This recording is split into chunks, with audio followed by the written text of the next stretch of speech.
bukas ko, wala na iba pang inaasam, Jesus, kundi ikaw. Sa'yo ang puso ko, lahat sa buhay ko'y alay sa'yo,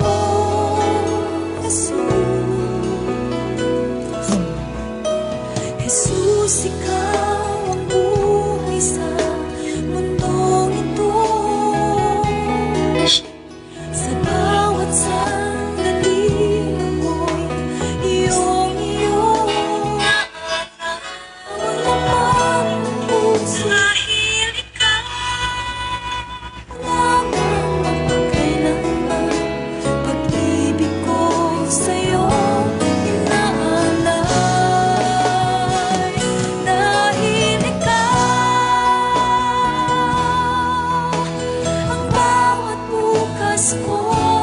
morning, Sir Jo. Iba pang inaasam, Jesus, kundi ikaw. Sa'yo ang puso ko, lahat sa buhay ko'y alay sa'yo, Jesus, dahil ikaw ang bawat bukas ko. Wala na iba pang inaasam, Jesus, kundi ikaw. Sa'yo ang puso ko, lahat sa buhay ko'y alay sa'yo, Jesus. Jesus, ikaw ang buhay sa mundong ito. Sa bawat sandali ako'y iyong-iyo. Ikaw ang laman ng puso't isipan. Sa'yo lamang mapagkailanman. Pag-ibig ko sa'yo inaalay, dahil ikaw ang bawat bukas ko. Wala na Iba pang inaasam. Jesus, kundi ikaw. Sa'yo ang puso ko, lahat sa buhay ko'y alay sa'yo, Jesus, dahil ikaw ang bawat bukas ko. Wala na iba pang inaasam, Jesus, kundi ikaw. Sa'yo ang puso ko, lahat sa buhay ko'y alay sa'yo, Jesus,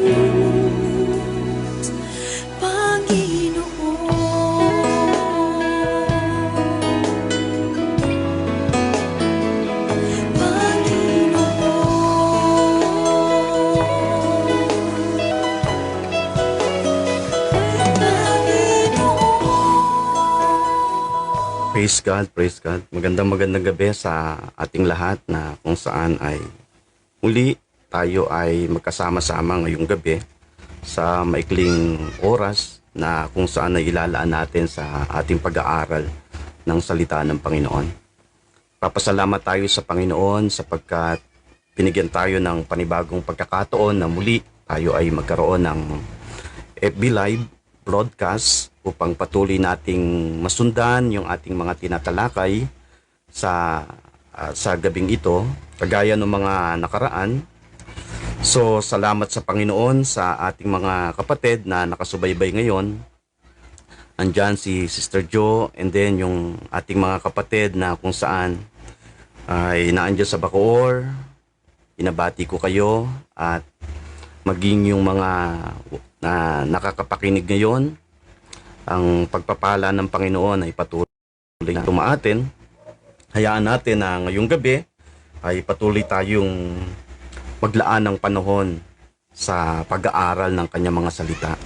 Napakaganda na maunawaan ng bawat isa, kagaya ng ating mga nakaraan na tinalakay, gaano kaimportante yung mga bagay na ginawa ng Panginoon.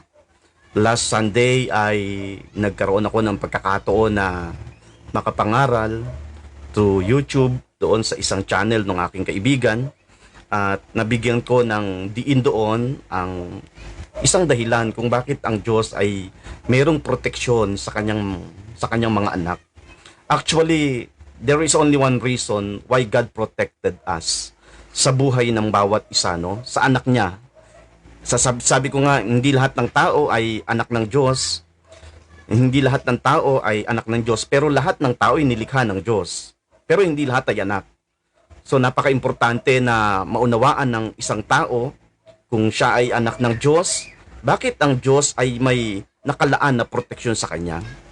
Now, dito sa ating tatalakayin ngayong gabi ay gusto kong bigyan naman ng diin ang isang bagay na kung saan ay makikita natin gaano kaganda yung ginawa ng Diyos sa buhay ng kanyang mga anak, at sisilipin natin ito doon sa sitwasyon ng Israel nung sila ay inilabas ng Diyos doon sa lugar ng Ehipto. Doon ay meron tayong isang bagay na makikita that God make a difference for His people. Gumawa ang Diyos ng kakaiba sa buhay ng kanyang mga anak. At kung kayo ay merong mga daladalang Bible dyan sa inyong tahanan, maaring nasa inyong mga cellphone, samahan po ninyo ako na minsan pa'y patuloy nating tingnan kung gaano kaganda yung salita ng Diyos sa buhay ng kanyang anak. Gusto kong bumasa ng ilang talata in the book of Exodus chapter 8 verse 20 up to 24. Nais kong tingnan yung nakasulat doon sa aklat ng Exodo, sapagkat dito ko gustong bigyan ng diin yung aking tatalakayin ngayong gabi. Samahan po ninyo ako sa pagbabasa. Now, in the book of Exodus chapter 8 verse 20, sabi po ng Bible, "And the Lord said unto Moses, Rise up early in the morning, and stand before Pharaoh. Lo, he cometh forth to the water, and say unto him, Thus saith the Lord, Let my people go, that they may serve me." So verse 21, "Else if thou wilt not let my people go, behold, I will send swarms of flies upon thee, and upon thy servants, and upon thy people, and into thy houses, and the houses of the Egyptian shall be full of swarms of flies, and also the ground whereon there are." Verse 22, "And I will sever in that day the land of Goshen, in which my people dwell, that no swarms of flies shall be there, to the end thou mayest know that I am the Lord in the midst of the earth." Verse 23, "And I will put a division between my people and thy people. Tomorrow shall this sign be."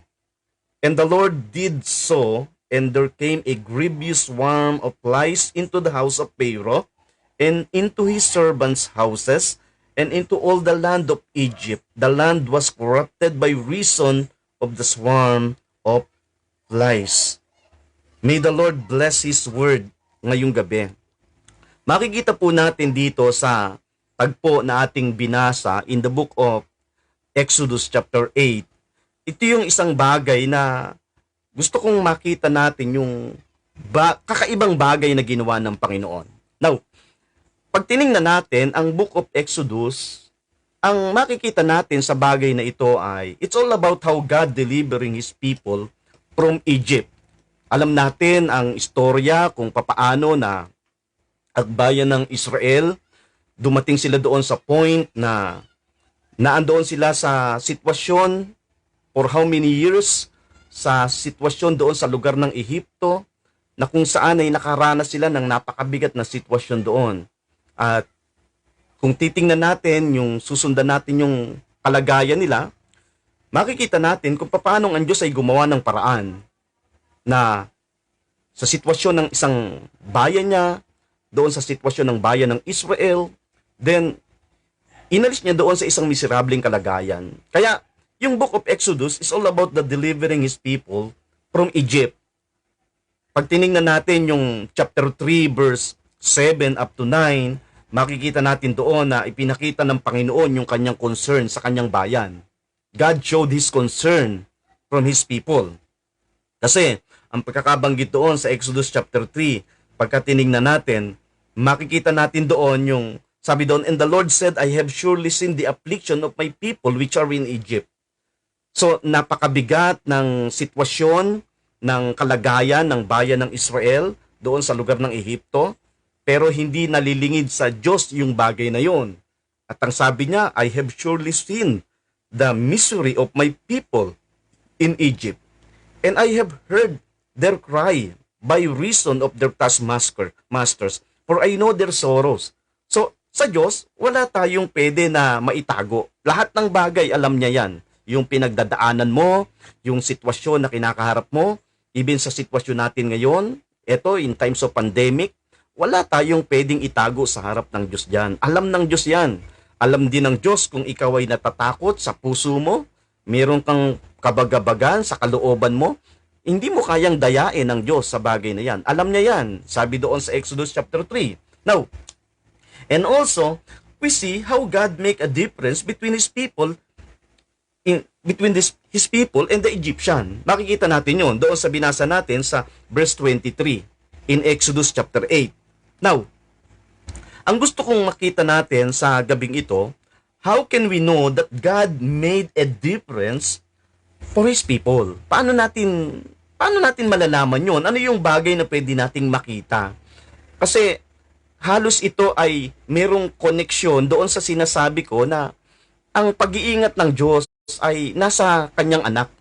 Yan ang isang katotohanan. And merong isang malalim na dahilan kung bakit ang Diyos ay iniingatan niya ang kanyang anak. At yun ay nakita natin doon sa mga nakaraan na aking pangangaral that there is only one reason kung bakit ang Diyos ay nag-iingat sa buhay ng kanyang anak. It's because of His righteousness. Hindi ko yun masyadong mabibigyan ng diin ngayon, but sa mga susunod na aking pangangaral ay bibigyan ko po ng diin yung bagay na yon. At napakaganda rin noon. Dito, ang gusto ko lang makita natin ngayong gabi ay kung papaanong ang Diyos ay gumagawa ng kakaiba sa buhay ng kanyang anak. So tingnan natin yan. Now, from chapter 7 up to chapter 14, it is the story about the 10 plagues. Ito yung istorya na kung saan makita natin yung 10 salot na dumaan sa lugar ng Ehipto. At alam natin kung ano yung bigat ng pinagdaanan ng bayan ng Ehipto nung time na yon. Now, each plague representing one of the Egyptian god. Pagka pinag-aralan natin, yung bawat mga salot na yon, yung 10 salot na yon ay they represent doon sa 10 Diyos-Diyosa ng mga taga-Egyptian, no? Now, ano yung kamanghamangang istorya dito, Pastor? Bakit napakaganda na makita natin ito? Anong kamanghamangang bagay ang pwede nating makita sa bagay na ito? Tingnan natin, no? When the plagues ravaged Egypt, there was one place, part of the land that was kept safe. The place called Goshen. It was where the children of Israel dwelt. So dito makikita natin na doon sa sitwasyon ng bayan ng Israel na sinasabi ko in Exodus chapter 8, ang isang kamanghamanghang pangyayari na makikita natin dito na sa kabila ng matinding salot na dumaan sa bayan ng Ehipto, merong isang lugar na inilaan ng Diyos sa buhay ng kanyang mga anak. And that is the place of Goshen. Yun ang makikita natin. It was where the children of Israel dwelt. Isang bagay na napakaganda na makita natin ngayong gabi, ang Diyos merong nakalaan sa buhay ng kanyang anak. Even doon sa lumang tipan, sa pag-aaral natin, kapag tinignan natin, yung place of Goshen, yun yung isang lugar na kung saan ang Diyos ay nag-prepare sa bayan niya, sa Israel. Now, pag tinignan natin kung ano yung Israelita, maaring makikita natin maliwanag yun ay bayang pinili ng Diyos. But pagdating sa ating kalagayan sa panahon ngayon, that's the picture of the new creation. Yun ay picture ng mga taong na kay Kristo. Hindi ko bibigyan ng masyadong diin yan, pero makita lang natin ngayong gabi na gaano kaganda yung ginawa ng Diyos sa kanyang bayan. Okay, now, what is Goshen? The word Goshen, pag tinignan natin, makikita natin, it is the one of the land in Egypt.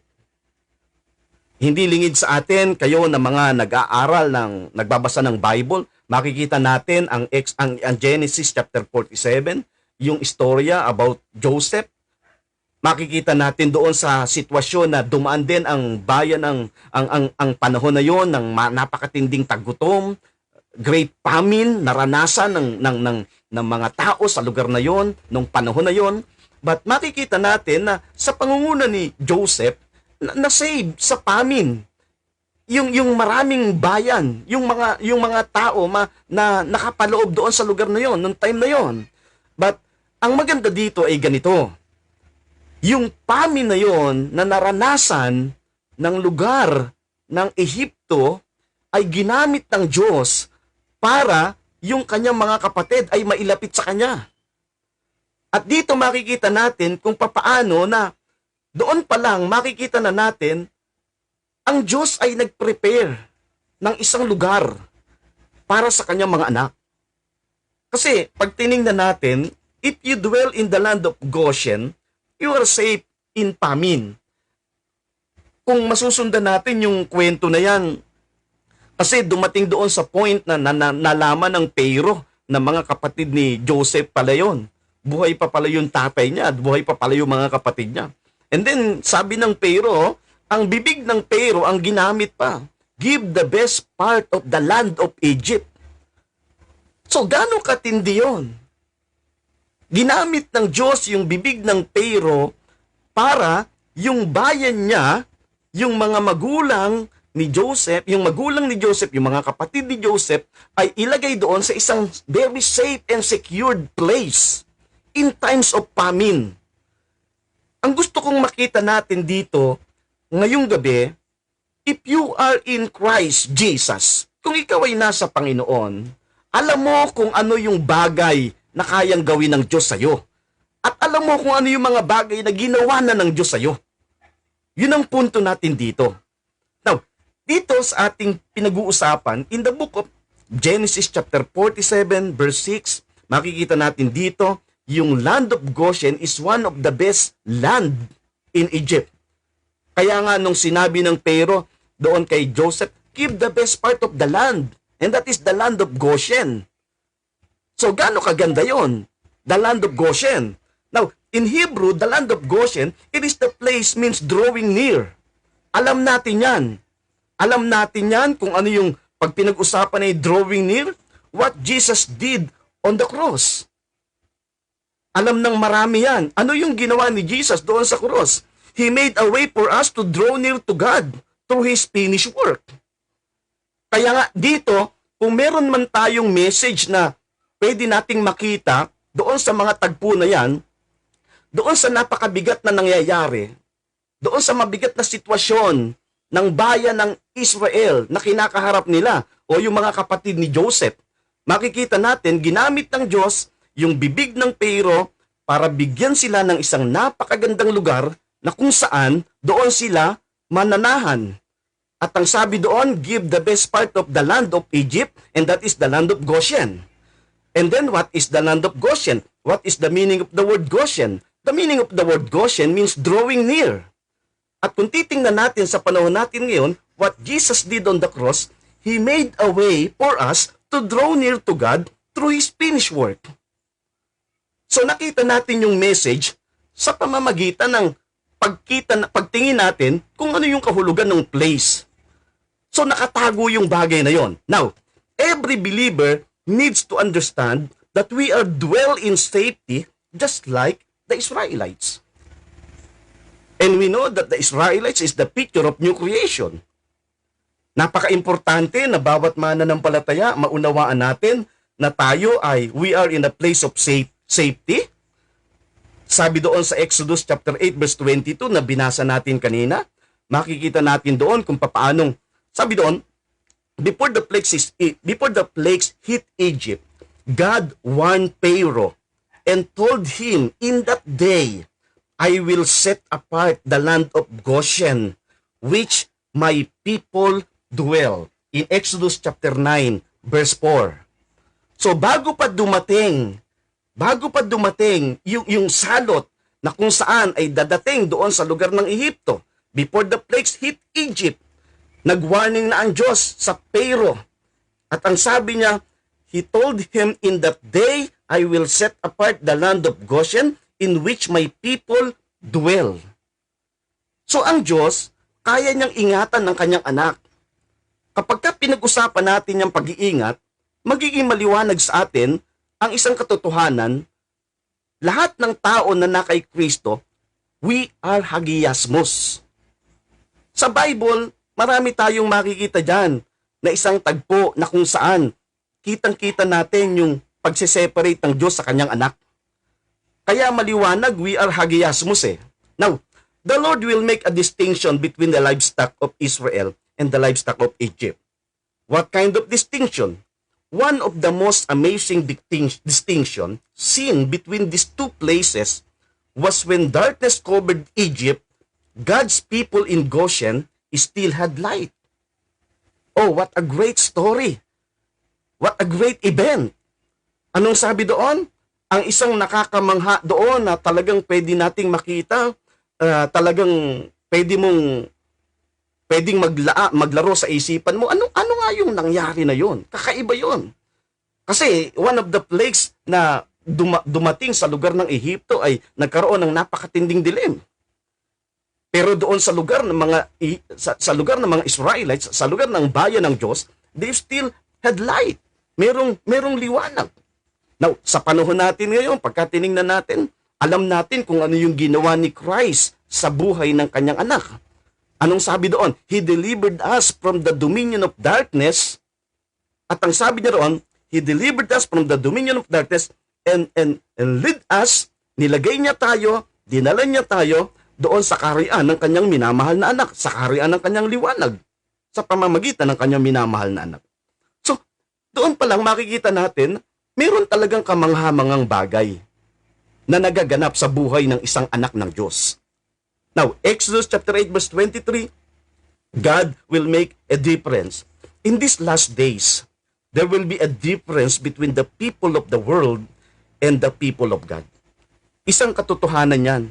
Sa huling panahon, sabi ko nga, ito yung huling panahon na kung saan magkakaroon ng great separation. Magkakaroon ng great separation. At ano yung separation na mangyayari, Pastor? Anong separation na mangyayari? The separation of goat and sheep. Magkakaroon ng great separation. Kaya nga, kung ang isang tao ay nasa Panginoon, naandoon siya sa liwanag, paliwanag ng paliwanag. At kung ikaw naman ay nasa dilim, yan ay isang kalagayan ng kambing, padilim ng padilim. So tandaan natin, kaya wala kang dapat na ikabahala. Ano man yung nangyayari sa paligid natin ngayon. Kasi maliwanag yung sinasabi ng Bible. Maliwanag yung makikita natin doon sa mga bagay na kung saan, kahit doon sa mga istorya sa lumang tipan, yan ay magpapakita ng napakagandang kalagayan ng kanyang mga anak. Now, tuloy natin itong ating pinag-uusapan. Sabi doon, no, God will make a difference. In these last days, there will be a difference between the people of the world and the people of God. Difference means ransom in Hebrew. Pag tinignan natin yon, who has our ransom? We know kung sino ang ating ransom. Our ransom is Jesus. He is Jesus Christ. Saan natin makikita yon? In 1 Timothy chapter 2 verse 6, in Matthew chapter 20 verse 28, and even in Mark chapter 10 verse 45. Christ is our ransom. He paid the price to redeem us so that we can now call ourselves His own special people. Kaya nga, sabi ko nga kanina, kung titingnan natin yung ating pinag-uusapan, yes, sa bayan ng Israel, bayang pinili ng Diyos. But Israel is the picture of new creation in Christ. That's the picture of new creation in Christ. Now, wag nating akalain na kapag ang pinag-uusapan na yung Israel, yung bayan mismo, yung bansang Israel. No, nagkakamali tayo dyan sa bagay na yan. Ito ay makikita natin na ipinapakita nito kung ano yung ginagawa ng Diyos sa Kanya, sa Kanyang anak. Uulitin ko, hindi lahat ng tao ay anak ng Diyos. Lahat ng tao nilikha ng Diyos pero hindi lahat ay anak. Pero once na ikaw naging maliwanag sa iyo, alam mo sa puso mo that you are the sons of God, ito yung isang bagay na talagang magsisimula na maging ma-excite ka, mag-e-enjoy ka sa bawat sandali kahit ano yung nagaganap sa paligid natin. Now, we must understand that God protect His people. Kinakailangan ay maunawaan natin na ang Diyos kaya niyang proteksyonan ng kanyang anak. Thousands of years ago, and still, He protect His people today. Yes, kahit ngayon, sa panahon ngayon, kaya niyang proteksyonan ng kanyang anak. Why? Kasi anak niya yan. Kapag ikaw ay anak niya, poproteksyonan ka niya. Yun ang katotohanan. Kapag ikaw ay anak niya, poproteksyonan ka niya. Walang ibang dahilan. Anong makikita natin na reason para hindi ka proteksyonan ng Diyos? Ngayon, ang isang katotohanan, sabi ko nga, noong mga nakaraan, ganito. Pastor, lahat ba ng anak ng Diyos ay may proteksyon ng Diyos? Pwede kong sabihin oo. Pero tandaan natin, merong mga anak ng Diyos na hindi nag-e-enjoy. So bakit nangyayari yun, Pastor? Bakit hindi siya nag-e-enjoy? Ang sabi nga natin nung mga nakaraan, saan nagkakaroon ng problema? Kasi alam nyo, sa Bible, pag tinignan natin, pag sinabing mananampalataya or believer, pag sinabing believer or mananampalataya, makikita natin dyan na meron niyang hindi lahat ng believer ay nag-ooperate through the mind of Christ. Merong mga mananampalataya na nag-ooperate through the carnal mind. At napakabigat kapag ka ang isang mananampalataya ay hindi nag-ooperate through the mind of Christ. Siya ang nag-ooperate, Pastor? Nag-ooperate siya sa carnal mind. Kasi ang carnal mind at mind of Christ, napakasimple lang nung pagkakaiba ng dalawa.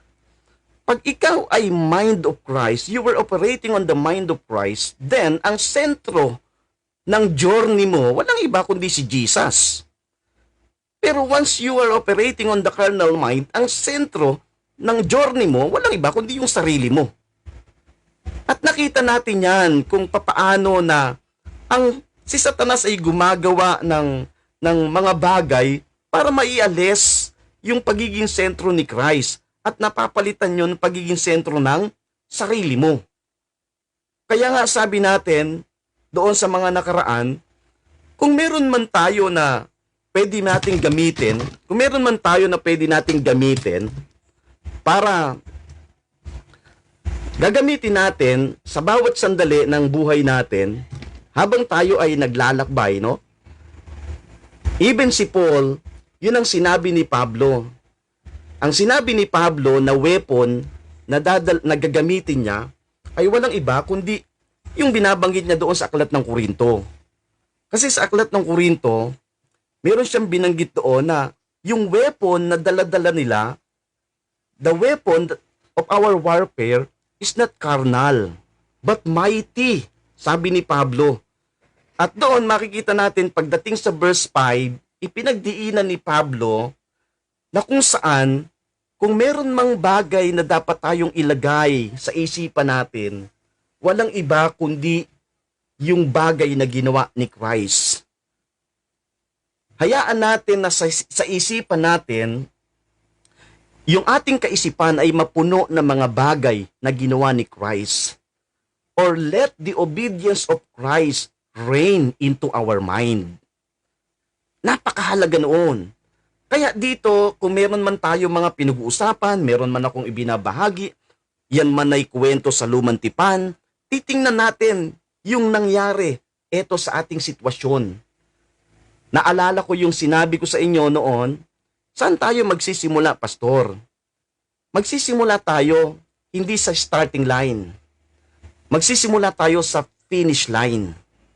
We start on the finish line, not on the starting line. Kaya kung meron man tayo mga nakikita, na pag-aaralan, na mga kwento, kagaya ng bayan ng Israel na tiningnan natin ngayon, gumawa siya ng kakaiba sa kanyang bayan, ibinabalik natin lagi, dinadala lagi natin doon sa ginawa ni Kristo sa buhay natin. At yun, kapag nakita natin yung ganda na yan, lagi mong makikita na talagang napakaganda ng bagay na ginagawa ng Panginoon sa buhay ng kanyang mga anak. God make a difference, tandaan natin. Yes, maaring meron tayong pinagdadaanan na mabigat na sitwasyon sa panahon ngayon, pero wag mong kakalimutan na ang Diyos ay gumagawa ng mga dakilang bagay sa buhay ng kanyang mga anak. And that is, we are hagiasmos. Iyang hagiasmos na yan ay napakaganda. Kung mauunawaan ng marami sa mga susunod na mga talakayan, gusto kong maibahagi din yung bagay na yan. Sabi nga, pagdating sa huling panahon, naalala ko nung ako'y nag-aaral, merong iba't ibang klase ng view pagdating doon sa tinatawag na last days. There's a lot of views about the last days. Meron ditong tinatawag na pre-trib, mid-trib, post-trib, pre-trib na kung saan makikita natin na hindi raw mararanasan ng marami yung tribulation. Kung ikaw ay anak ng Diyos, aalisin kanya na raw dito. So, noong araw, yan din yung aking pananaw. But alam niyo po, nung nakita ko yung ganda na ginagawa ng Diyos, and that is hagiasmos. We are separated, we are covered, we are set apart. At sa lumang tipan, makikita natin na napakadaming mga lingkod ng Diyos na talagang nakaseparate, nakaset apart. Isa na yun sa ating pinag-usapan ngayon, doon sa lugar ng Exodus chapter 8, na kahit dumating yung matinding salot, hindi sila naapektuhan. Kahit dumating yung matinding mga bagay doon sa lugar ng Ehipto, nakaseparate sila. Madilim yung paligid, pero sila maliwanag. Sa panahon ni Daniel, si Daniel dumating doon sa point, itinapon doon sa kung saan kulungan ng leyon. Makikita natin kung paanong iningatan ng Panginoon. Ang dami-daming mga pangyayari sa Bible na makikita natin na ang buhay ng kanyang anak, we are separated, we are set apart, we are covered. We are protected. At sa panahon natin ngayon, pag nakita natin yung ganda na yan, hindi ka dapat magulumihanan, walang anumang bagay na dapat na magdala ng takot sa iyo. Why? Sapagkat alam mo that we are protected, we are covered. Ang Diyos ay gumawa ng mga dakilang bagay, kakaibang bagay sa buhay ng kanyang mga anak. Now, tandaan natin, kung meron mang pwedeng gamitin si Satanas na weapon sa atin, walang iba kundi deception. At kapag ka dumating ang point na merong pandideceive si Satanas, sa paanong paraan nangyayari yan, Pastor? Marami siya mga bibitawan na accusation, idadaan yan sa bibig ng mga taong nakapaligid sa iyo, kahit doon sa sambahayan mo. So, pwedeng gamitin yan, idadaan doon sa bibig niya, and then makakaranas ka ng tinatawag na accusation, and that is, alam natin kung saan nanggagaling yan. So, kung meron man tayong gagamitin yan na pananggala sa bagay na yan, pananggalang sa bagay na yan, walang iba kundi ang ginawa ni Jesus doon sa krus ng Kalbaryo. Kaya nga sabi ni Pablo, let the obedience of Christ reign into our mind. Now, ngayong gabi, I hope na nakaunawa tayo ng ganda ng mensahe na ating pinag-usapan. Salamat sa Panginoon at nais kong batiin yung ating mga kapatid na kung saan ay nakasubaybay ngayon sa atin, nakikinig dyan sa lugar ng Bacoor, sa sariwang pastulan sa Bacoor. Pagpalain po ng Diyos, nawa marami pang mga panahon na kayo'y na magkasama-sama tayo sa FB, although hindi tayo nagkakasama-sama personal. At binabati ko yung ating kapatid na si Sister Eva, dyan sa lugar din po ng Panapaan, sa lugar ng Habay, and then ang aking kapatid, kaibigan, tatay, mentor, Brother Joel Jacinto. Thank you sir sa pakikinig at salamat din sa buhay ni Brother Panteng na kung saan ay very supportive sa buhay ni Pastor Mar dyan sa lugar ng Victoria, Mindoro. Si Pastor Mar ay dating head ng ministerial. Pare, salamat for watching. And then, napansin ko kanina si Brother Rolly, Pastor Rolly, dyan sa Kainta. Thank you sa panonood at salamat sa lahat. Salamat sa lahat na kung saan ay nakapanood ngayon. So, binabati din natin si Sister Jo, si Sister Jo Isaac, si Ma'am Jo Ongkol, and then yung iba pa nating mga kasama na kung saan ay nakakapanood, si Pastora Marisa na nagtatanong sa akin. Sabi niya, Pastor, sana ay merong kumukup sa amin at dalangin natin sa Panginoon, ideklara natin na i-draw ka ng Lord doon sa mga tao na talagang hinahanap ng puso mo talaga yung tamang mensahe. So, lahat ng ating mga kapatid na nakakapakinig ngayon, si Nanay na naandyan sa lugar ng Manteca, si Nanay Vicky, salamat sa inyong lahat. Aking nag-iisang mahal sa buhay, si Sister Jo, naka-tune in siya, si Roma, si JM. Ang pagpapala ng Panginoon ay patuloy nating i-enjoy. Sapagkat alam natin, hindi tayo magsisimula doon sa starting line. We start on the finish line. And that is the finish line of Jesus. Finish work of Jesus. Salamat sa lahat ng nakasama ko ngayong gabi. At kung meron akong hindi nabati, ay kayo na po yung bahala. Inaanyayahan ko rin kayo na Monday, Wednesday, Friday doon sa isang channel ni Papa B Entertainment sa YouTube. Pwede po kayong makapaglaan doon kung maaga kayong nagigising at ginagamit natin ng social media para ma-spread natin ang kapahayagan ng Panginoon. Salamat po ng marami at sa Diyos po ang lahat ng kapurihan. God bless us all.